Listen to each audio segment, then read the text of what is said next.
Hallo julle, my naam is Imo Adams en ek is tol dark in Afrikaans. Ek is 'n Kaapenaar, which means ek kom uit die Kaap uit, want daar's waarvan Kaapenaars afkom. Weet nie. Ja, maar waar uit Kaap sit Mitchells Plain. Vir die mense wat weet, die Mitchells Plain is gangster. Ons is so gangster, ons steel jou valse tande sonder dat jy weet. Jy smile nog, dan is jou tande weg. Boom. Nou, but serious note, Mitchells Plain is the highest crime rate collectively in die wêreld, which means dis moord, dis rape, dis steel. So die feit dat ek 'n kunstenaar geword het en kind of ietsie gemaak het in die musiekindustrie is actually 'n baie groot ding vir my, want om uit Mitchells Plain te kom is actually baie moeilik, want daar is nie eintlik geleenthede daarso nie.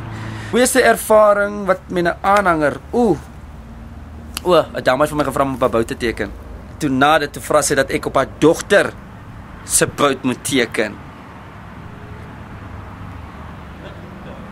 Why? Dis weird. Nog 'n ervaring, ek het al onderklere in my sak gekry na 'n gig. Weet jy wat dit beteken nie, but seriously next time maak seker is skoon. Want my chommies en die mense wat na my is sal weet ek is actually nog 'n baie ernstige doen. Check it net uit. Kan jy sien? Vir 4 sekondes het ek eens al lag. There was nothing, that was eers so funny bone nerens.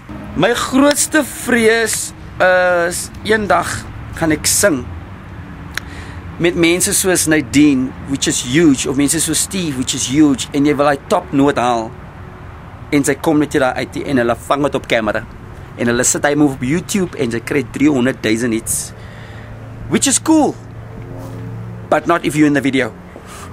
I don't want to be that guy. Niemand kan hulle doen nie, behalwe as hy probeer om die I am chinian. Ek doen actually Steve, maar ek kan het weergawe van Steve.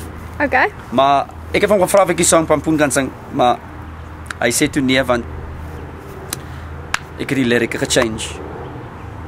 En dit gaan so.